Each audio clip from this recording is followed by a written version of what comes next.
to giving you deep and frank conversation that is geared towards the growth and development of our great country. I am Uzoms Okichuku, and with me I have a relatively beautiful and gorgeous lady with me here. Thank you. And it's Temitope Ajijola Oluwola. Good morning, Temitope. Good morning, Uzoms. How are you doing today? I'm alright, and you? You look good. I'm fine. A beautiful morning to you, dear viewer. Thank you for joining us on this edition of Morning Spring Western Spring Television. This is what we promised to bring you latest happenings in the world, especially in Nigeria, and giving you details of all of the headlines, and then topical analysis, topical analysis of topical issues as they are going around in the world and in Nigeria especially. My name is Temitope Ajijola Oluwola, and happy Valentine's Day to you. Right. Happy Valentine's Day to you. You didn't wish me happy Valentine's Day first. Valentine's Day, Uzoms. All right.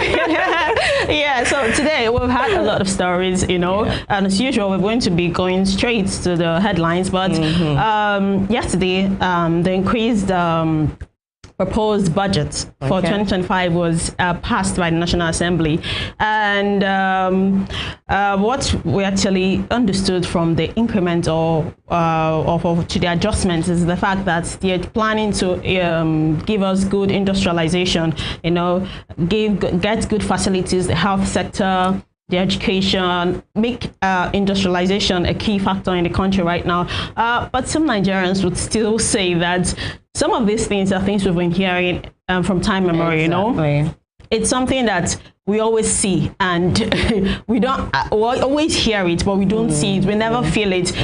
Going to the fact that look at what's happening in our health sector right now, how far and it has gone. It has gone. Even with the UCH students are still protesting lack of power, and these are doctors or prospective doctors we're expecting in time, and with the whole Japa syndrome and everything. So the country is actually.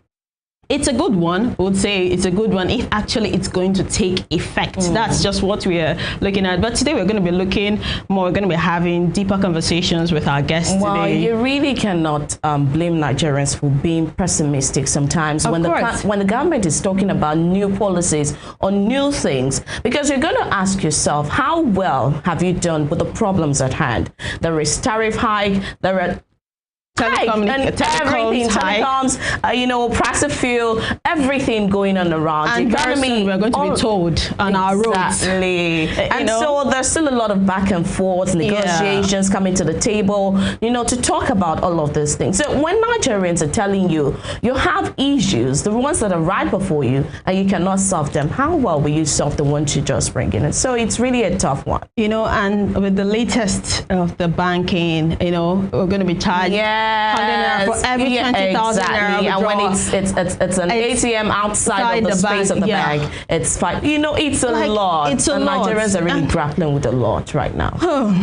Dearest viewers, we always talk about things that are important to us and which will actually help our economy grow better. But we're going on a short break. When we return, we'll be heading straight for the newspaper headlines. Don't go away.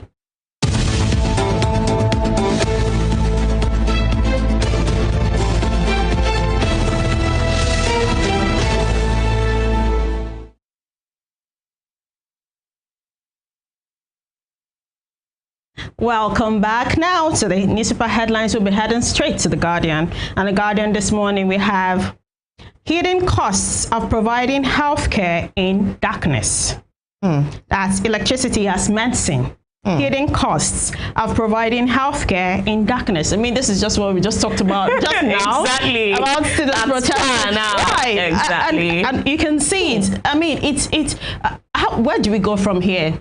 If students practicing to actually work in human lives are not having the power to be able to conduct some of these practicals, to be able to do their research, have a lot of things, even be comfortable, because light gives comfort. For the fact that you just see the light, it gives you this some of happiness, or I don't know if you actually feel it, but once I just feel power come up, I just feel so happy, that's joy that comes within you. Exactly. And for the students, they've been there, they have to work, they have to sleep. You can imagine their hostels, how it's going to be like, sometimes mosquitoes and all the rest. It's crazy. You know, they're seniors. I'm talking about the professionals already. They're going to just be looking at the students like, welcome to the world of practicing medicine, you know, in Nigeria. Because we've heard, I don't know how far it is true, but we've heard from some quarters that some doctors perform operations, surgeries, you know, with their phone touch and all of that. So these issues are still there, silent points. I mean, when you're talking about professionals now, how much more? I mean, it's just... Really you know, their seniors saying, you're insinuating that they're saying welcome to the space. I don't even think it was. I don't even think it was this bad during that time. It seems like things are getting worse by the day. You know, Nigerians are still thinking, what else are we going to be looking out for? Because it feels like, I mean, a few days ago, the Minister of Power was in the school, UCH actually, to talk about this. But I saw on the news yesterday that the power had still not been restored. So what actually is holding, what actually is the problem? Now we had a news of national grid collapse a few days back. That's what I was about to say. When you have national grid collapsing and you're talking about just a fraction, you know, an area of you know, in a region in Nigeria, we need to tackle it from, you know, from the roots and from broader, you know, perspective. Talking about the national grid, it needs to be stabilized first, and then it would. And then another thing, I think states also need to start taking this issue of power seriously. Since they now have, you know, the power to do some of these things. So we cannot just, you know, leave everything, you know, in the hands of the federal government. States, you know, and when local government elections begin to come in as well, local government as well as the states, you know, they really need to do a lot to collaborate so that power can be decentralized, and then, you know, we can have more. Yeah, we really need power to be decentralized. Like she said, well, we'll be moving forward on The Guardian this morning. You can see a pictorial show there. You can see someone. The doctors are trying to pull back so to say, the spirits of a dead person back to the body. Into the body. Right. And you can see a reading lamp by the side, which they're using as aid.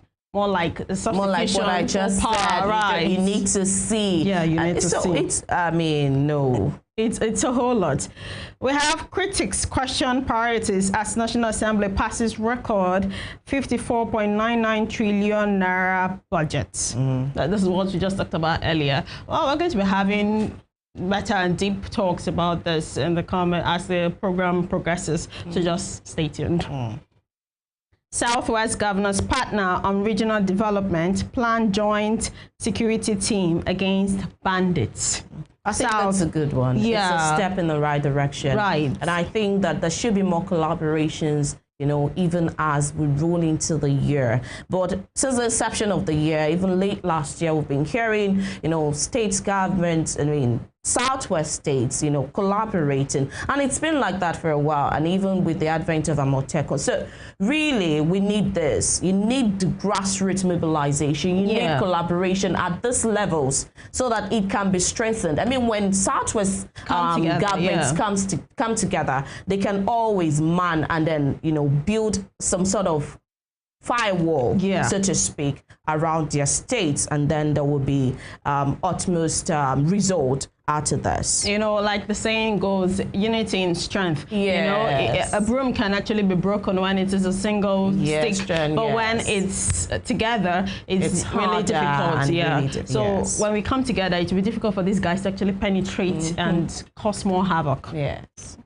Moving forward, we have Asaba bans activities of unregistered native doctors. Okay, I'm going to move away from that. I don't know anything concerning that.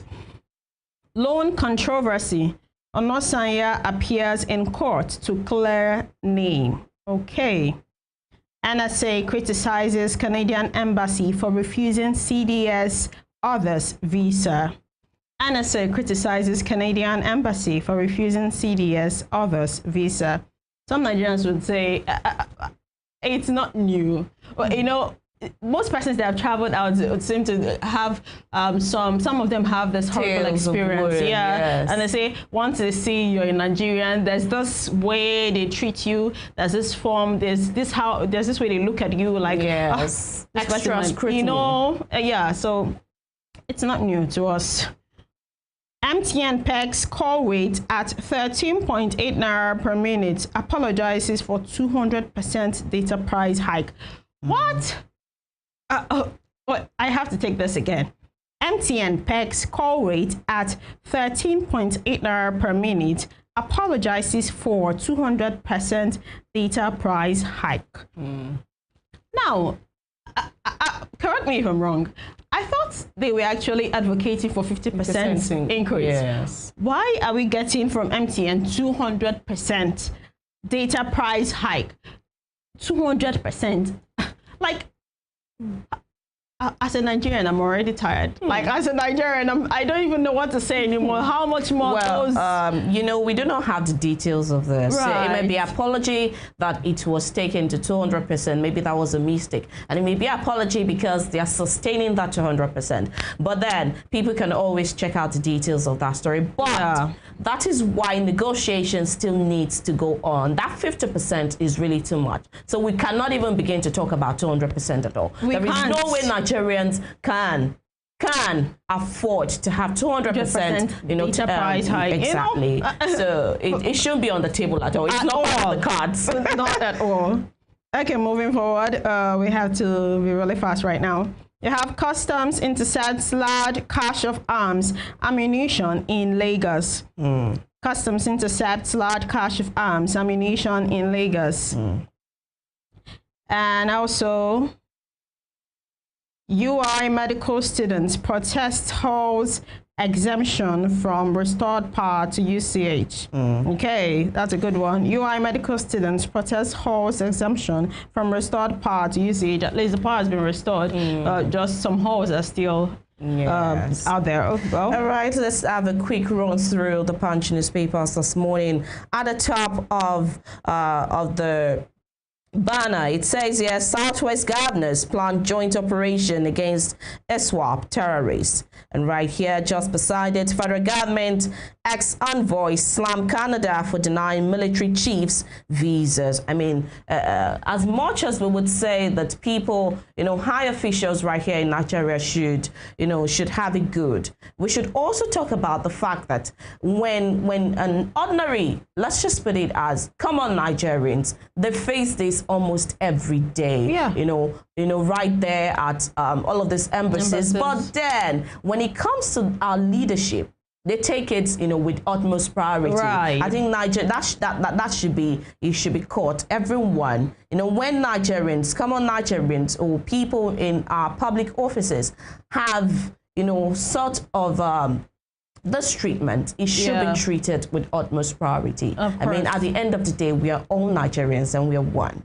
So there shouldn't be disparity at all. Moving on to the next one. Yahoo boys now involved in ritual killings, banditry. And that's according to EFCC chair right there. And just beside the banner, it says, Northwest communities blame fresh killings on troops withdrawals. And just below the banner, 54.99 trillion naira budget. Experts list funding hurdles as debt servicing takes 14 trillion naira. And that's this rider right there. Lawmakers approved 344.85 billion naira for themselves. Salaries, overheads got a huge share of budget. We're talking about the budget. We're talking, some people will still argue that this budget is really low for a country to run on. But talking about the state of the economy of Nigeria, this budget particularly may not, and see what it entails. It entails debt servicing, and that's going to be 14 trillion naira out of the 54 trillion naira right there. And then lawmakers approved 344.85 billion naira for themselves. That's salaries, in overheads, and gulping large share budget. We cannot overflog the issue of cutting down on the cost of governance. It's always out there. I mean, day in, day out on the show, we talk about this, and that as much as Nigerians are bearing the brunt, it should come from the top. Right, it should come from the top. Like I would say that they tell us to manage. That there's a light at the end of the tunnel. But we don't see them setting the example. Yes, we don't see them towing that path. They're just still living the luxury life in quotes. And Nigerians are made to, like you said, bear the brunt. Almost every policies that have been reeled out recently, it's falling on innocent Nigerians. Yes, on common citizens of the country, and it's not healthy at all for us. It isn't. All right, we can see a particular picture right here featuring Southwest governors and some others. We can see Governor Seyi Makinde of Oyo State right there, Dapo Abiodun of Ogun State, Sanwo-Olu of Lagos State, and His Excellency right here, Governor Ademola Adeleke, still here, and Governor Ade Ayedatiwa of Ondo State, and some to others bringing up in those pictures right there. It says here too, just below that picture, Ogun, Ondo clash over ownership of oil-rich island. That's on page 35 of the Punch newspapers. Customs deliver 3,897 arms ammunition to control center, and that's on page 30. Loan controversy on Nosoya, Defense South and court. Let's see how all of this play out. These are the headlines on the Punch newspapers this morning. Yeah, and that will be all for the newspaper headlines, the newspaper segment this morning. We'll be going on a short break, and when we return, we'll be talking to experts that know very much about the economy and to be well informed and to give us more information.